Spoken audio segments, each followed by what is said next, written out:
Hi students, osmotic pressure जो second colligative property है, हमने इसको आज एक्सप्लेन करना है। पहले तो आप इसकी डायग्राम बनाइए।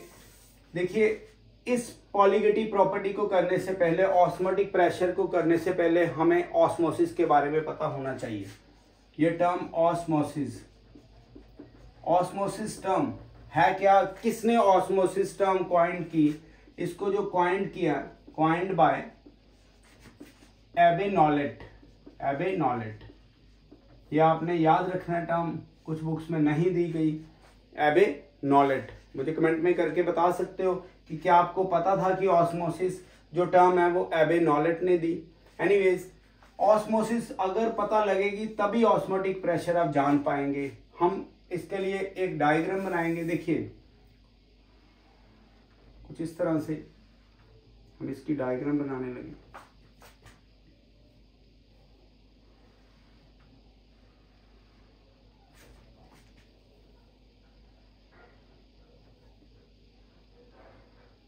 इसको मैं अलग कलर से शो कर, ओके।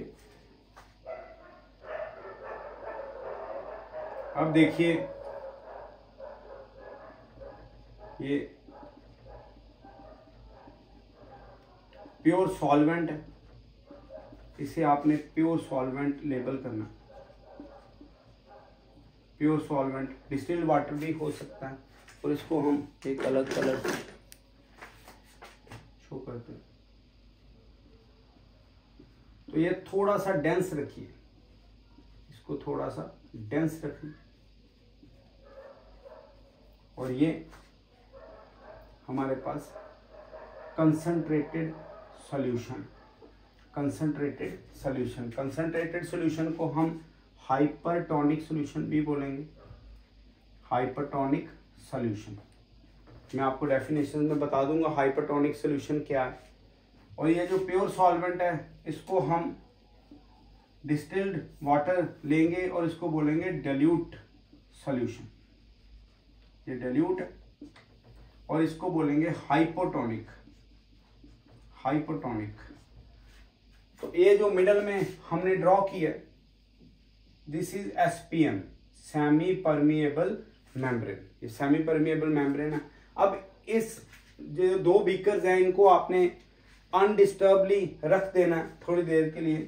तो आप देखेंगे सेमी परमिएबल मेम्ब्रेन, देखिए नाम से पता लग रहा है सेमी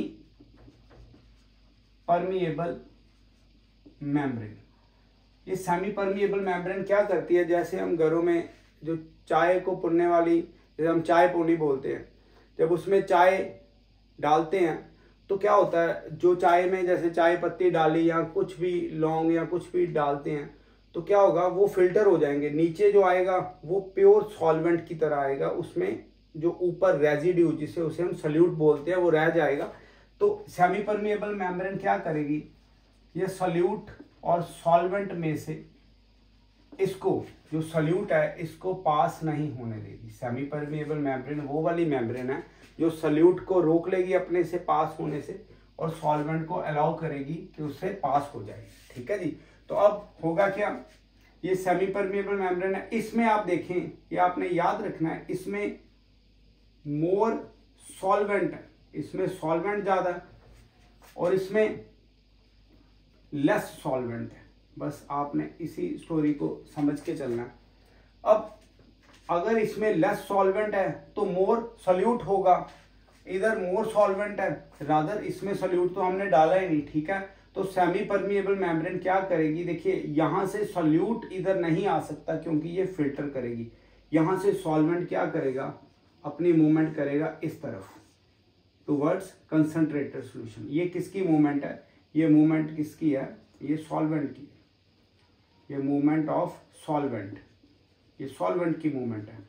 और इस मूवमेंट से होगा क्या, यहां से सॉल्वेंट मूव करता करता इस जगह पे इस बीकर में कलेक्ट होना शुरू हो जाएगा। आप इसे बीकर ए ले लीजिए और इसे बीकर बी ले लीजिए। अब ये वाला जो हाइपरटोनिक सॉल्यूशन है, ये इस मूवमेंट को रोकने के लिए, इस मूवमेंट को रिस्ट्रिक्ट करने के लिए एक ऑपोजिट प्रेशर लगाएगा, जिसे बोलेंगे ऑस्मोटिक प्रेशर। तो आपने ये चीज याद रखनी है। अगर इधर ऑस्मोसिस है, ऑस्मोसिस हो रही है, तो इस साइड ये ऑपोजिट साइड, ऑस्मोसिस के ऑपोजिट साइड क्या लग जाएगा, ऑस्मोटिक प्रेशर, ऑस्मोटिक प्रेशर। अब समझिए what is osmosis. Osmosis is the movement of solvent, movement of किसका, solvent, from dilute solution towards concentrated solution, या movement of the solvent from hypotonic solution towards hypertonic solution through semi permeable membrane, and opposite pressure किसके, osmosis के, is called osmotic pressure. Okay, आप इसको चाहे पाई लिख लीजिए चाहे पी से डिनोट करिए। अब ये कॉलिगेटिव प्रॉपर्टी किस तरह एक्ट करता है, जितना ज्यादा ये वाला सॉल्यूशन गाढ़ा होता जाएगा, गाढ़ा मतलब हाइपर, हाइपर मतलब सल्यूट की कंसंट्रेशन जितनी बढ़ती जाएगी, क्या बोला मैंने, सल्यूट की कंसंट्रेशन बढ़ती जाएगी, सल्यूट वर्ड यूज किया, उसकी कंसंट्रेशन बढ़ती जाएगी। अगर हम सल्यूट की कंसंट्रेशन इंक्रीज करते जाएंगे, इधर से सॉल्वेंट मूव करता जाएगा, तो उतना ही ज्यादा ऑस्मोटिक प्रेशर इसके ऊपर एक्सर्ट करता जाएगा, ऑपोजिट टू ऑस्मोसिस। इसको बोलते हैं कॉलिगेटिव प्रॉपर्टी, इसीलिए क्योंकि सल्यूट की कंसंट्रेशन पे ये डिपेंड करेगा, क्या, ऑस्मोटिक प्रेशर।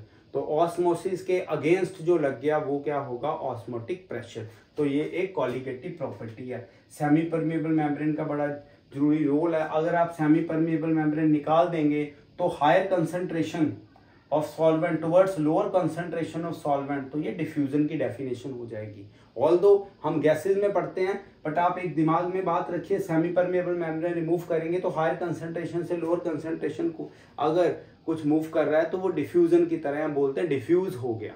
तो ये ऑस्मोटिक प्रेशर है। अभी हम इसका जो फॉर्मूला है उसको डिराइव करेंगे, तो किस तरह से वो आएगा सारा हम यहाँ पे अभी देखेंगे। ऑस्मोसिस क्या है, जो सॉल्वेंट की मूवमेंट है फ्रॉम डाइल्यूट से कंसंट्रेटेड सॉल्यूशन की तरफ थ्रू सेमी परमेएबल मेम्ब्रेन।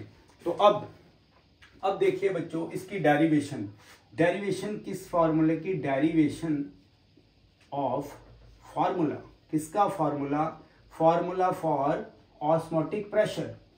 ये ऑस्मोटिक प्रेशर के लिए हम फॉर्मूले को डिराइव कर रहे हैं, राइट। अब चेक करते हैं जी किस तरह से ये सारा केस होगा।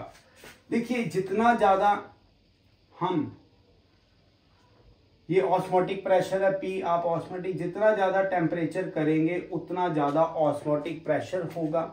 इसको आप ले लीजिए 1। इसी तरह से जितना ज्यादा हम कंसंट्रेशन को बढ़ाएंगे, कंसंट्रेशन का मतलब होता है मोलैरिटी, मोलैरिटी याद रखिए, उतना ही ज्यादा ऑस्मोटिक प्रेशर होगा। तो हम इन दोनों को कंबाइन करेंगे, combining equation first and equation second, तो ये आएगा बच्चों P directly proportional to CT।